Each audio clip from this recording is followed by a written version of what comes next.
তো রেকর্ডিংটা দিয়ে দিই। ওকে, এখানে বলা হচ্ছে কি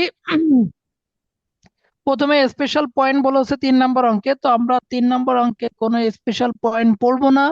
আমরা অলওয়েজ কি পড়বো, ফ্রম থেকে পড়বো। From the following particulars prepare consolidated balance sheet showing the relevant workings. গত দিনের অঙ্কের সঙ্গে এই অঙ্কের কিছু পার্থক্য আছে, দুইটা জায়গায় একটু চেঞ্জ আসবে, সেই জিনিসগুলো ভালো করে একটু খেয়াল করতে হবে। তো এখানে অঙ্কে অ্যাজ ইউজুয়াল তথ্য দেওয়া থাকবে। তো অঙ্কটা পড়ে আমরা প্রথমে কি বের করব, শেয়ারটা তো এইচ কেনে, তো কতগুলো শেয়ার কিনছে, কত তারিখে কিনছে, আর কত টাকা দিয়ে কিনছে, এই তিনটা তথ্য আমরা জেনে নিব। তো আমরা দেখতে পাচ্ছি এখানে বলা আছে লাইব্রেরির পাশে এইচ আর এস, অ্যাসেট পাশে এইচ আর এস দেওয়া আছে। প্রথমে বলছে শেয়ার ক্যাপিটাল 100 টাকা করে, এইচ এর ঘরে 5 লাখ টাকা, এস এর ঘরে 2 লক্ষ টাকা। এরপরে বলছে রিজার্ভ ফান্ড শুধুমাত্র এইচ এর ঘরে আছে, এস এর ঘরে নাই। এরপরে এই বলছে 8% ডিবেঞ্চার শুধুমাত্র এস এর ঘরে আছে, সানডি ক্রেডিটর দুইজনের ঘরে আছে। লোন ফ্রম এইচ লিমিটেড, দেখেন এটা ওটা কালার করা, শুধুমাত্র এস এর ঘরে আছে। বিল পেয়েবল শুধুমাত্র এস এর ঘরে আছে। প্রফিট এন্ড লস অ্যাকাউন্ট শুধুমাত্র এইচ এর ঘরে আছে 1 লক্ষ টাকা। তো এই প্রফিট এন্ড লস অ্যাকাউন্ট এটা হচ্ছে প্রফিটের টাকা, এটা কিসের টাকা? প্রফিটের টাকা। কি করে বুঝলাম? এটা লাইবিলিটিস এর সাইডে আছে, এজন্য এটা ইনকাম। Right, exactly. প্রফিট।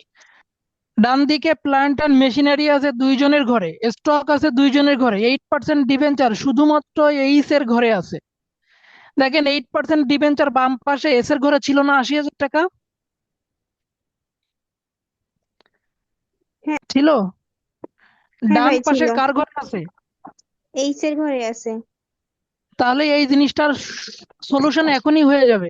যখন আমরা ব্যালেন্স শিট করব, মানে কনসলিডেটেড ব্যালেন্স শিট করব, তখন এটা কি কাজে লাগাবো আমরা? দুইটাই আইসিটি লিখে দুই পাশ থেকে ছোট টাকাটা মাইনাস করব। কোন টাকা মাইনাস করব? ছোট টাকাটা মাইনাস করব। আমার নিয়ম তো তাই ছিল নাকি? হ্যাঁ। ওকে, কেন এটা ছিল? বলেছিলাম যে একই ধরনের এন্ট্রি বাম পাশে একজনের ঘরে, ডান পাশে অন্য আর একজনের ঘরে যদি থাকে, তাহলে এটা আইসিটি করে বাদ দিতে হবে, তাই তো? কোন টাকাটা? ছোট টাকাটা। ছোট টাকা। রাইট। এরপরে আসছিল 1500 শেয়ার ইন এস লিমিটেড। কত টাকা? 1,05,000 টাকা। তো এইখানে পড়ে কি মনে হচ্ছে যে 1500 শেয়ার কিনছে? কতগুলো শেয়ার কিনছে? 1500 শেয়ার কিনছে। কয় টাকা দিয়ে কিনছে? 1,05,000। কোন তারিখে কিনছে? তারিখ দেওয়া নেই। তারিখ দেওয়া নেই, তারিখ খুঁজে বের করতে হবে। এরপরে আরো একটা আছে loan, loan due by S limited. দেখেন এটাও একটু বলি, বাম পাশে লোন ফ্রম এইচ লিমিটেড ছিল, এটা এস এর ঘরে কয় টাকা ছিল? 3,000 টাকা 3,000 ছিল। আর ছিল। এখন আছে ডান দিকে কার ঘরে? এইচ এর ঘরে না? হ্যাঁ। তাহলে এটাও আমরা আইসিটি লিখে কয় টাকা মাইনাস করব? 3,000 টাকা মাইনাস করব। রাইট।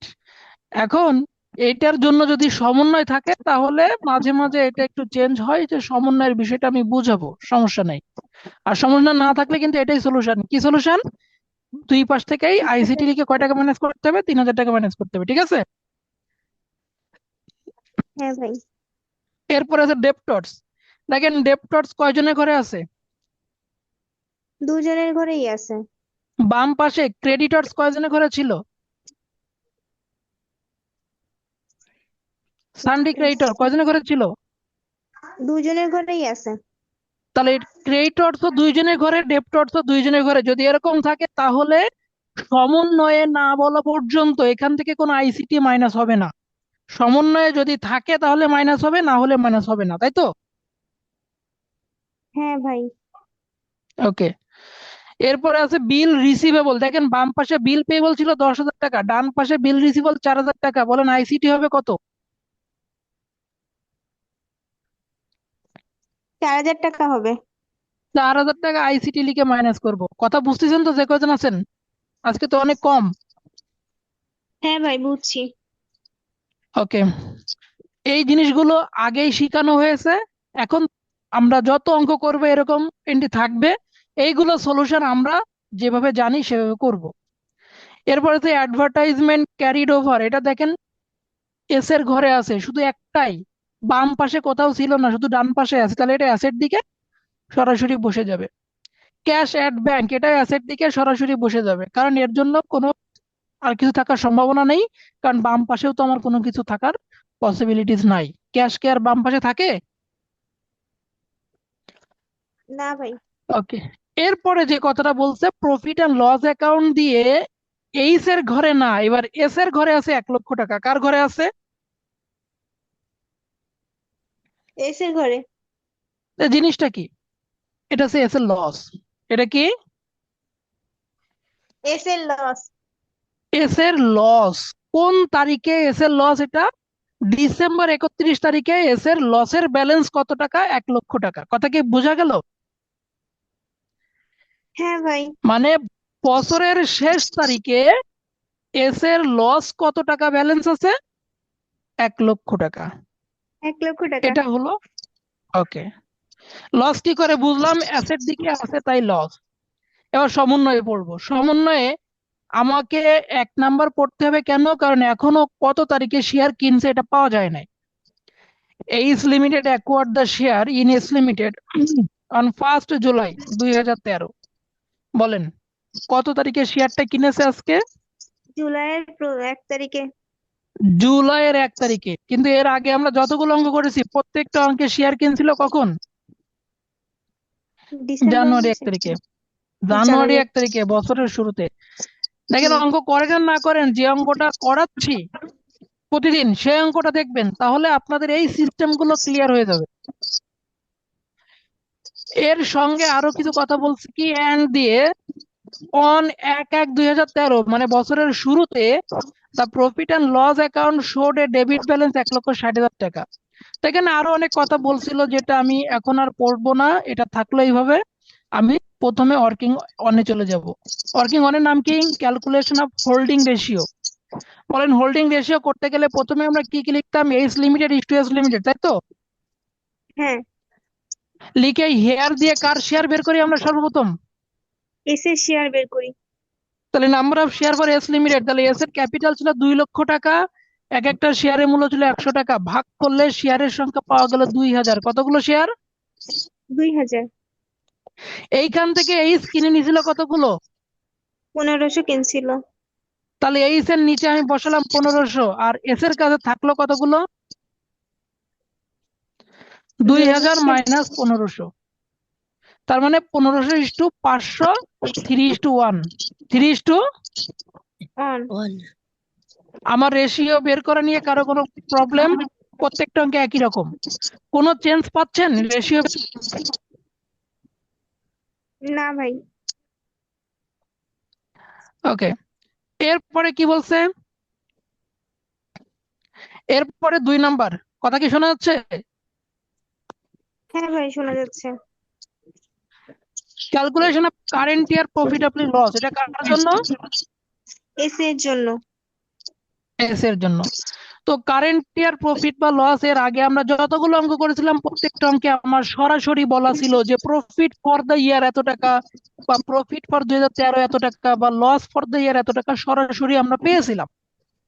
হ্যাঁ। কিন্তু আজকের যে অঙ্কটা আমরা এখানে পড়লাম, এখানে কোথাও এই যে 2013 সালের অঙ্ক করতেছি আমরা, কত সালের অঙ্ক? 2013 সালের অঙ্ক। এই 2013 সালে এস এর কয় টাকা লাভ লস ছিল এটা বলা ছিল না, শুধুমাত্র এস এর একটা কথা পেয়েছিলাম এইখানে ব্যালেন্স শিটে, প্রফিট অ্যান্ড লস অ্যাকাউন্ট দিয়ে বছরের শেষ তারিখে 1 লক্ষ টাকা ব্যালেন্স ছিল। কয় লক্ষ টাকা ব্যালেন্স ছিল? 1 লক্ষ টাকা। ওকে, এই একটা ছিল। আর সমন্বয়ে একটা কথা বলছিল, এই যে এইখানে এন্ড 1/1/2013 মানে বছরের শুরুতে the profit and loss account showed a debit balance. Debit balance মানে লস, ডেবিট ব্যালেন্স মানে কি? লস। আর ক্রেডিট ব্যালেন্স মানে লাভ। লাভ। জানতেন নাকি আজকে শুনলেন? জানতাম ভাই। ওকে, ডেবিট ব্যালেন্স মানে লস আর ক্রেডিট ব্যালেন্স মানে লাভ। কত টাকা? 1,60,000 টাকা। মানে বলতেছে বছরের শুরুতে লস ছিল, লসের ব্যালেন্স ছিল 1,60,000 টাকা, তাই তো? হুম। আর বছরের শেষে লসের ব্যালেন্স কত ছিল? 1,00,000 টাকা। রাইট। দেখেন এই অঙ্কে আমার সরাসরি কারেন্ট ইয়ার প্রফিট বা লস দেওয়া নেই, কিন্তু বের করার মতো তথ্য দেওয়া দেওয়া আছে। মানে কারেন্ট ইয়ার প্রফিট বা লস যে আমি বের করব সেরকম তথ্য দেওয়া আছে। আমি মনে মনে হিসাব করি, আপনাদেরকে বলতে বলছি। বলেন তো, এস এর বছরের শুরুতে লসের ব্যালেন্স ছিল কত? 1,60,000। 1,60,000 টাকা লস ছিল। বছর যখন শেষ করলাম তখন লসের ব্যালেন্স গিয়ে দাঁড়াইছে কত? 1,00,000। বলেন, লস কি কমছে না বাড়ছে? কমে গেছে। কত টাকা কমে গেল? 1,00,000। 1,00,000 কমে গেছে। 60,000। 1,60,000 ছিল। পরে হ্যাঁ, বছর যে বছর শেষে আছে তো। ও কত কমছে? 60,000। রাইট, 1,60,000 প্রথমে ছিল, শুরুতে ছিল 1,60,000, শেষে দেখাচ্ছে 1,00,000 টাকা। তাহলে কমে গেল কত টাকা? 60,000। 60,000 টাকা।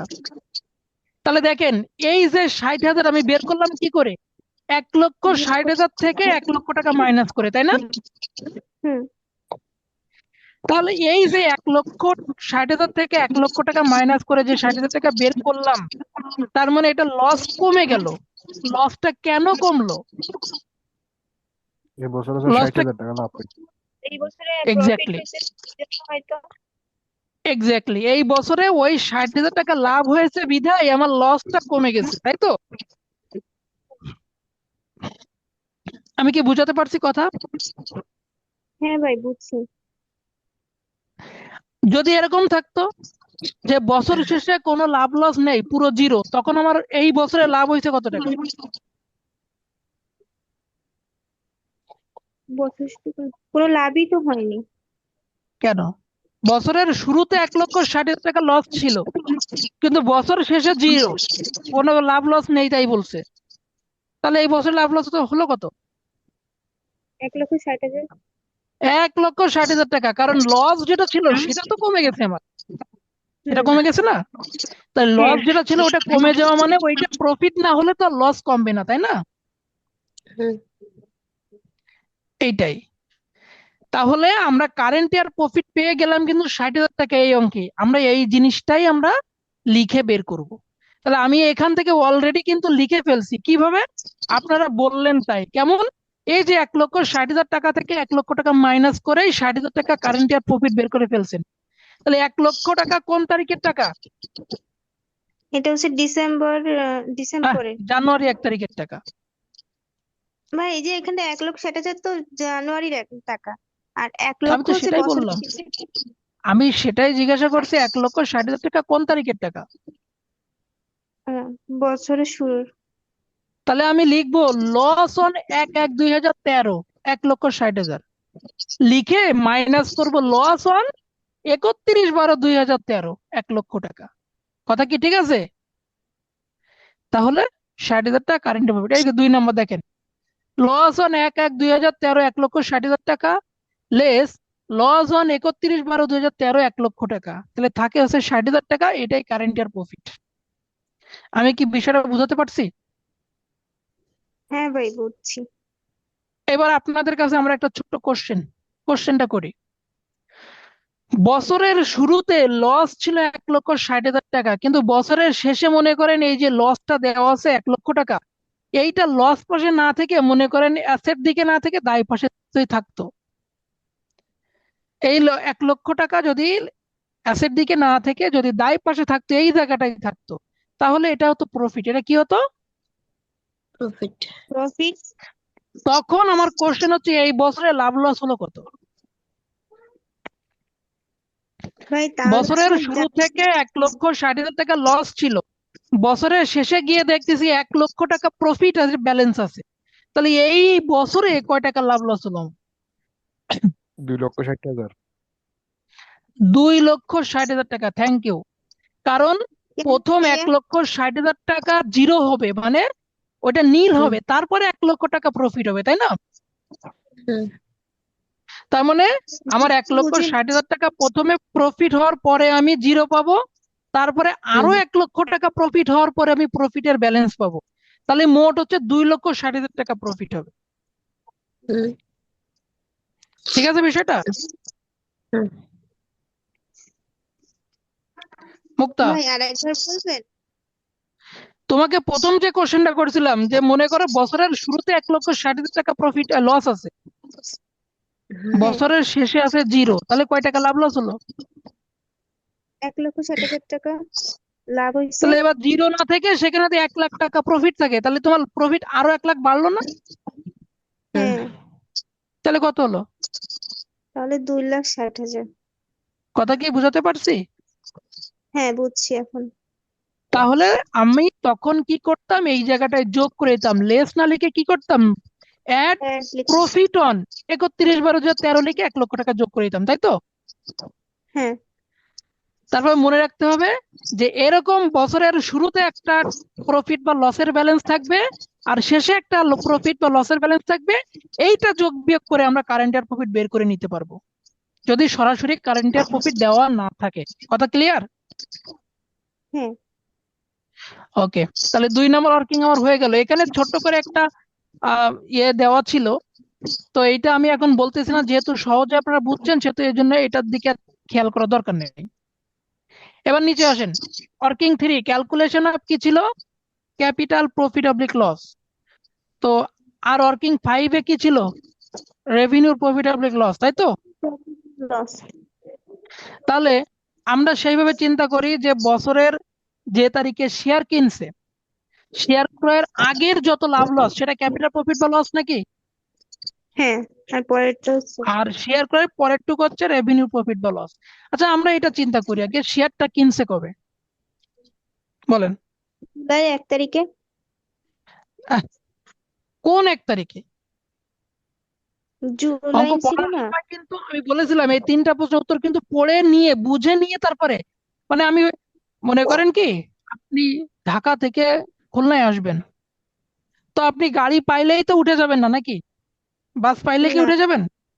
না। আগে আপনি কাউন্টার খুঁজে বের করবেন, কোন বাস এখানে আসবে সেইটা ঠিক করবেন, তারপর টিকিট কাটবেন, তারপর টিকিটটা হাতে নিয়ে তারপরে লাগেজ নিয়ে উঠবেন। তো এই অঙ্ক শুরু করতে গেলে কতগুলো শেয়ার কিনছে, কত তারিখে কিনছে, কত টাকা দিয়ে কিনছে, এই 3টা জিনিস গুছাই নিয়ে আমি অঙ্ক শুরু করব। তো কত তারিখে শেয়ার কিনছে এটা কি প্রথমেই এটা পড়েছিলাম না, যে H limited acquired the share 1 July 2013? জি ভাই। কবে কিনছিল? 1 জুলাই জুলাইয়ের 2013। 1 তারিখে কিনেছিল, রাইট? তাহলে বলতে পারি যে জুলাইয়ের আগে যত লাভ লস সেটা ক্যাপিটাল প্রফিট বা লস, হ্যাঁ, আর জুলাইয়ের পরেরটা রেভিনিউ প্রফিট বা লস। লস। তাহলে জুলাইয়ের আগে এস এর লাভ লস ছিল কি কি? দেখেন এই যে ব্যালেন্স শিট, এখানে দেখতে পাচ্ছি জুলাইয়ের আগে এস এর লাভ লস ছিল কি কি বলেন? এই যে জানুয়ারি 1 তারিখে এইখানে লস ছিল 1,60,000 টাকা, এটা কি জুলাইয়ের আগের না পরের? এটা জুলাইয়ের আগে। তাহলে এটা ক্যাপিটাল লস, এটা কি লস? Capital loss. বুঝতে পারছেন নাকি না? বুঝছি। আর কি যায়, বলেছিলাম রিজার্ভ ফান্ড বা জেনারেল রিজার্ভ থাকলে যায়, তাই তো? হ্যাঁ, আমার অঙ্কে কি রিজার্ভ ফান্ড বা জেনারেল রিজার্ভ আছে? রিজার্ভ ফান্ড আছে। কই আছে? ওই যে 2 লাখ টাকা। আমি তো এস এর জন্য করতেছি, এই সেটটার ও দিকে না, কেন ওই তাকাবো যে আমি? আমি এস এর জন্য করতেছি, আমি এস এর দিকে তাকাবো, এই এর দিকে তাকানো আমার জন্য গুনাহ, ঠিক আছে? জি ভাই। তাহলে এস এর কোন জেনারেল রিজার্ভ বা রিজার্ভ ফান্ড ছিল না, তাই জন্য এখানে জেনারেল বা রিজার্ভ ফান্ড এটা আসা সম্ভাবনা নাই, তাহলে শুধু এইটা যাবে। এটা কি বুঝছেন তাই বলেন? হ্যাঁ, বুঝছি। তাহলে আমি এটা আগে লিখি, তারপরে বাকি কথা বলতেছি। তাহলে এখানে লিখলাম যে এই যে লস অন 1/1/2013 1,60,000 টাকা, লিখছি তো? হ্যাঁ, ওকে, এখন আমাদের ছোট্ট একটা কাজ আছে, সেই কাজটা হচ্ছে কারেন্ট ইয়ার প্রফিট ছিল কত? 60,000 টাকা না? 60,000। হুম। এই 60,000 টাকা কয় মাসের প্রফিট? এই 60,000 টাকা কয় মাসের প্রফিট? 12 মাসের profit sir. Exactly, current year মানেই তো বছরের শুরু থেকে শেষ, তাই না?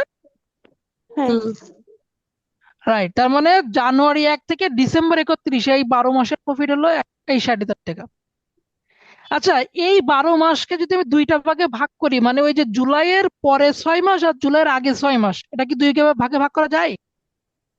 হ্যাঁ যাবে। কেন দুই ভাগে ভাগ করবো? কারণ শেয়ারটা কিনেছিলাম তো শেয়ার। জুলাইয়ের 1 তারিখে, হ্যাঁ। তাই না? তাহলে জি। জুলাইয়ের 1 তারিখের আগের যত টাকা লাভ লস হয় সেটা তো ক্যাপিটাল প্রফিট বা লস, আর জুলাইয়ের 1 তারিখের পর থেকে যা হবে সেটা কি রেভিনিউ প্রফিট বা লসটা? হ্যাঁ। তাহলে এই যে 60,000 টাকা আমার কারেন্ট ইয়ার প্রফিট হলো, 12 মাসের প্রফিট, এই 12 মাস তো 6 মাস করে চলে গেল দুই দিকে নাকি? 6 মাস ছিল ক্যাপিটাল প্রফিটের মধ্যে, আর 6 মাস গেল হচ্ছে রেভিনিউ প্রফিটের মধ্যে, তাই তো? হ্যাঁ। তাহলে এই 60,000-কে আমি দুই ভাগে ভাগ করব, মানে ক্যাপিটাল প্রফিটের মধ্যে দিব 6 মাসের টাকা, আর বাকি 6 মাসের টাকা দিব রেভিনিউ প্রফিটের মধ্যে। আমি কি বিষয়টা বোঝাতে পারছি নাকি না? হ্যাঁ ভাই, বুঝছি। আগে যতগুলো অঙ্ক করছিলাম সেই অঙ্কগুলোতে জানুয়ারি 1 তারিখে শেয়ার কিনেছিল, যার কারণে জানুয়ারি 1 তারিখে শেয়ার কিনলে কারেন্ট ইয়ার প্রফিট আর রেভিনিউ প্রফিট একই হয়। তার মানে কারেন্ট ইয়ার প্রফিট যা ছিল পুরোটাই রেভিনিউ প্রফিটে বসাই দিয়েছিলাম, তাই তো? হ্যাঁ। আর এখন শেয়ারটা বছরের শুরুতে না মাঝে। কিনে অন্য যে কোনো সময় কেনার কারণে ওই কারেন্ট ইয়ার প্রফিটকে দুই ভাগে ভাগ করে দিতে হচ্ছে, ক্যাপিটাল প্রফিটের মধ্যে কিছু, রেভিনিউ প্রফিটের মধ্যে কিছু। কথা কি ক্লিয়ার তো? হ্যাঁ। এখন আমার কোশ্চেন, যদি শেয়ারটা 1 এপ্রিলে কিনতো তাহলে কি করতাম?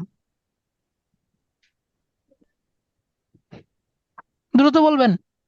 যদি শেয়ারটা যে 1 এপ্রিলে কিনতো, হ্যাঁ, আপনি তো বলছেন যে শুরু না হয় বছরে যে কোনো সময় কিনলে তো তখন হচ্ছে ভাগ করে দিব দুই পাশে। তা সেটাই তো আমি জিজ্ঞাসা করতেছি, বলেন। এই অঙ্কে তখন যদি ওই 1 জুলাইতে না কিনে 1 এপ্রিলে কিনতাম তাহলে কি হতো?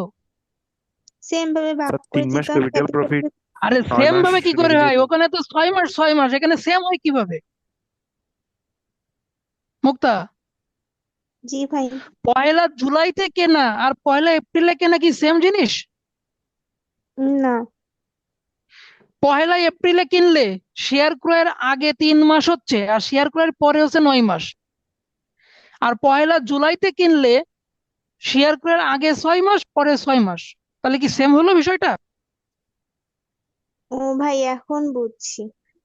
আমি তো সিস্টেমটা ভাবতেছি এক, যে কিন্তু মাসের সংখ্যাটা চেঞ্জ হয়ে যাচ্ছে। কথা ক্লিয়ার? হ্যাঁ। যদি 1 জুলাইতে না কিনে যদি 1 অক্টোবরে শেয়ারটা কিনতো তাহলে কি হতো বলো? তাহলে হচ্ছে শেয়ার করে আগে কয় মাস হতো? আগে যায় তো 10 মাস, আর পরে যায় নয় তো মাস শুধু মানে হ্যাঁ 9 মাস। আগে 9 মাস আর পরে 3 মাস, ঠিক হ্যাঁ। আছে? জি ভাই। তার মানে আগে 9 মাস মানে কি, 9 মাস হচ্ছে ক্যাপিটাল প্রফিটের মধ্যে, আর 3 মাস হচ্ছে বাকি। রেভিনিউ প্রফিটের মধ্যে দিত, তাই তো? হ্যাঁ। সবাই কি বুঝছেন বিষয়টা? হ্যাঁ দেখেন, অফলাইনে যখন করাতাম তখন এটা বোর্ডে লিখে লিখে একটু সংখ্যা রেখার মতো এঁকে এঁকে দেখানো যেত, কিন্তু এখানে তো সেটা দেখানো সম্ভব না। আপনাদেরকে কনসেন্ট্রেশনটা দিতে হবে যাতে আমার কথাটা বুঝতে সুবিধা হয় আপনাদের। তাহলে এই যে কারেন্ট ইয়ার প্রফিট 60,000 টাকা, এখন তো জুলাইতে কিনেছিলাম, এই জন্য অর্ধেক অর্ধেক করে দিব। তাই আমি এখানে লিখতে, দেখেন, হাফ অফ দ্য তখন কারেন্ট ইয়ার প্রফিট লিখছি। হ্যাঁ। তাহলে হাফ কেন লিখছি? 12 মাসের মধ্যে 6 মাস মানে তো হাফ নাকি? হ্যাঁ ভাই। কিন্তু যদি 12 মাসের মধ্যে 3 মাস হতো তখন লিখতাম কিন্তু 3/12, তখন কি লিখতাম? 3/12। আপনারা চাইলে এখানে 6/12 লিখতে পারেন, কোনো সমস্যা নেই, ঠিক আছে? 6/12 of the current year profit কথা লিখতে পারেন, তাহলে তো একই জিনিসই হবে।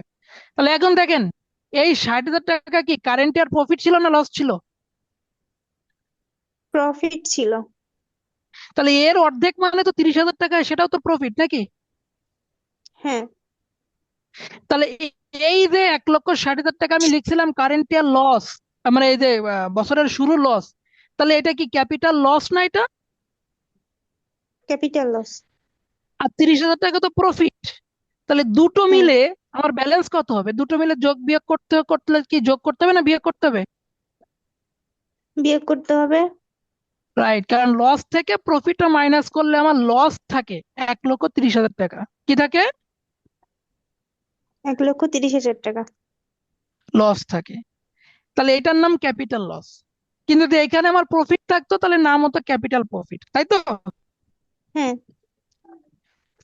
এইবার আমি কি করবো, এই টাকাকে দুইজনের মধ্যে ভাগ করে দিব রেশিও অনুযায়ী। তাহলে শেয়ার অফ এইচ লিমিটেড এই যে 1,30,000 গুণ 3/4, ওই যে 3:1 ছিল, তাহলে 97,500। আর শেয়ার অফ এস লিমিটেড কত হবে তাহলে?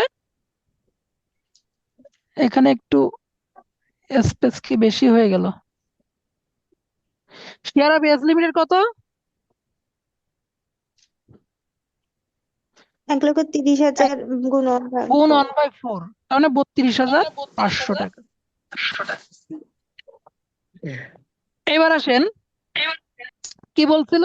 ওয়ার্কিং 5-এ যাই, 5-এ কি করব, মাত্র ওই 60,000 টাকার অর্ধেক করে দিলেই হচ্ছে। তার মানে 5-এ কি লিখবো, যে calculation of revenue profit oblique loss, এটা কি রেভিনিউ প্রফিট সমান half of the current year profit, তাই তো? অথবা 6/12 of the current year profit, আপনারা যেভাবে লিখতে পছন্দ করেন। ঠিক আছে তো নাকি? হ্যাঁ ভাই, ঠিক হ্যালো, আছে। তাহলে এখানে লিখবো 60,000 গুণ 1/2 ইকুয়াল টু 30,000 টাকা। এটা কারেন্ট ইয়ার প্রফিট থেকে অর্ধেক আসছে, এই অর্ধেকের নাম হচ্ছে রেভিনিউ প্রফিট। এখন আমি এটাকে দুজনের মধ্যে ভাগ করে দিব। শেয়ার অফ এইচ লিমিটেড 30,000 গুণ 3/4 ইকুয়াল টু 22,500। আর শেয়ার অফ এস লিমিটেড 30,000 গুণ 1/4 ইকুয়াল টু 7,500। বুঝছেন নাকি না? হ্যাঁ ভাই, বুঝছি। ওয়ার্কিং ফোর এর নাম ছিল calculation of goodwill oblique capital reserve. তাহলে গুডউইল অবলিক ক্যাপিটাল রিজার্ভ এটা কিভাবে করতে হয়? আগের নিয়ম কি ছিল? এইচ লিমিটেডের জন্য যেহেতু এটা এইচ লিমিটেড কতগুলো শেয়ার কিনছে, শেয়ার ক্রয়ের সাথে সাথে সে যা যা পাবে সব যোগ করব, যোগ করে ক্রয় মূল্যটা মাইনাস করব, তাই না? হ্যাঁ, তাহলে শেয়ার ক্রয়ের সাথে সাথে সে কি পাচ্ছে? শেয়ার ক্যাপিটাল পাচ্ছে। 1,500 শেয়ার কিনেছিলে 100 টাকা করে, মোট 1.5 লক্ষ টাকার ক্যাপিটাল পাচ্ছে। শেয়ার ক্যাপিটাল 1.5 লক্ষ টাকা পাইছে। পাইছি। আর কি পাই? ক্যাপিটাল প্রফিটের যে অংশ সেটা পাই না 3 নাম্বার থেকে? হ্যাঁ, তো আজকে কি প্রফিটের অংশ পাইছিল নাকি লসের অংশ পাইছিল? লসের অংশ পাইছিল। তাহলে যোগ হবে না বিয়োগ হবে? বিয়োগ হবে। তাহলে বিয়োগ করার পরে তার ব্যালেন্স আছে 52,500 টাকা, মানে সে মাত্র 52,500 টাকার সুবিধা পাইছে। ক টাকার সুবিধা পাইছে? 52,500। তাহলে এই 52,500 টাকার শেয়ার সুবিধা পাওয়ার জন্য সে কত টাকা দিয়ে শেয়ার কিনেছিল? 1,05,000। ক্রয় মূল্য বড় না ছোট? বড়। তাহলে গুডউইল হচ্ছে বিয়োগ করলে বা যা থাকবে তাই, মানে 52,500 থাকে। আমি কি বুঝাতে পারছি? জি ভাই।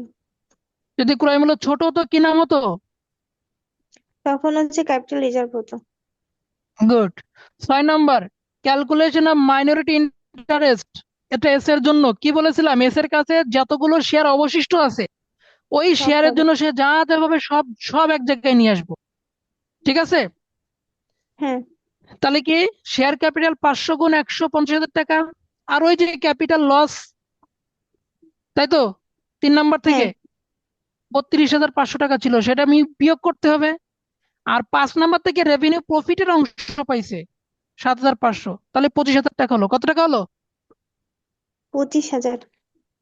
তাহলে দেখেন প্রফিট হলে কিন্তু যোগ হয়েছে আর লস হলে বিয়োগ হয়েছে। 6-তে শুধুমাত্র 3 এবং 5-এর যে রেশিও কেটে কেটে আসছে, শুধু তাই সেই অংশটা পাবে সে। তাহলে সেই অংশটা পাইলে যেটা লস সেটা বিয়োগ হবে, যেটা প্রফিট সেটা যোগ হবে। ওকে?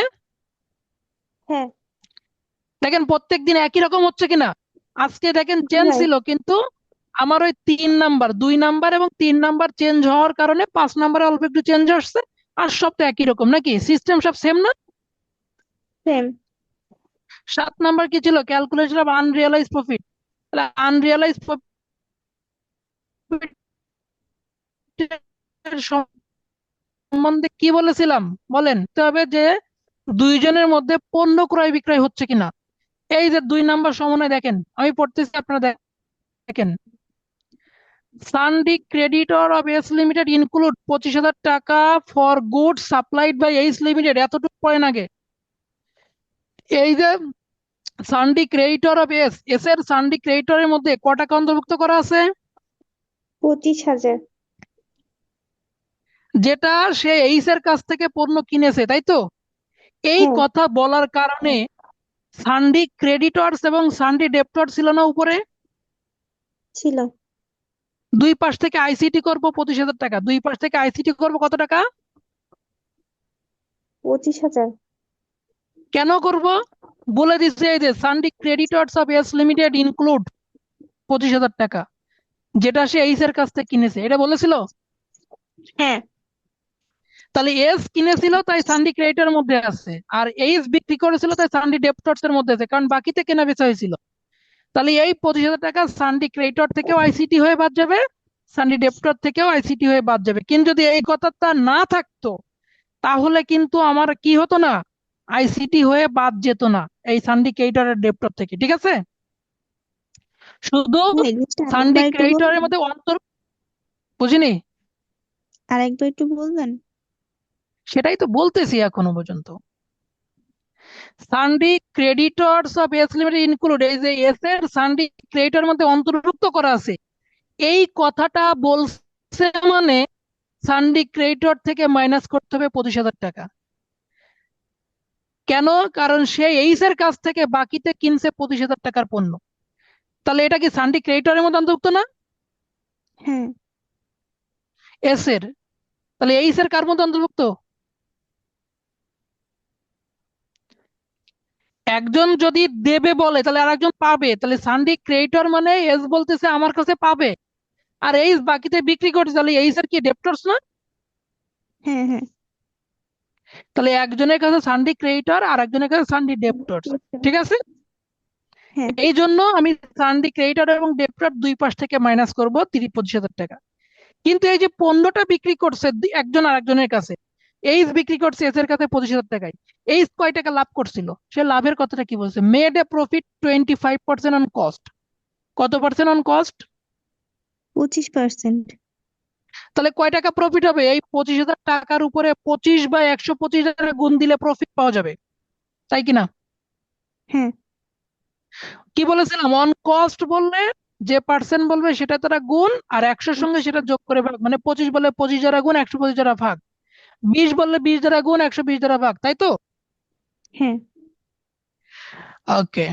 যদি অন সেলস বলতো তাহলে সরাসরি পার্সেন্ট কাটতাম, সরাসরি কি কাটতাম? পার্সেন্ট কাটতাম। এবার তাহলে 25,000 টাকার উপরে 25 বা 125 দিলে যেটা হবে 5,000, এটা হচ্ছে প্রফিট। কিন্তু আমার লাগবে আনরিয়ালাইজ প্রফিট। আনরিয়ালাইজ কোনটা? যে প্রফিটটা এখনো আদায় করতে পারেনি। কি করতে পারেনি? আদায় করতে পারিনি। তাহলে এখান থেকে কি বলেছিলাম? এস তো পণ্য কিনছে, কিনে তো নিজের কাছে রেখে দিবে না, সেও তো বাইরে বিক্রি করবে। হ্যাঁ যতটুক বিক্রি করতে পারবে না লাভের ততটুকুই আনরিয়ালাইজ, তাই তো? হ্যাঁ তাহলে এ কি বলছে? Half of this goods were in stock of S limited December 31, 2013। ওই পণ্যের, ওই যে 25,000 টাকার পণ্য এস কিনেছিল, ওই পণ্যের অর্ধেকটা তার স্টকের মধ্যে রয়ে গেছে। অর্ধেকটা স্টকের মধ্যে রয়ে গেছে মানে কি বিক্রি হয়েছে নাকি না অবিকৃত? হয়নি, অবিকৃত।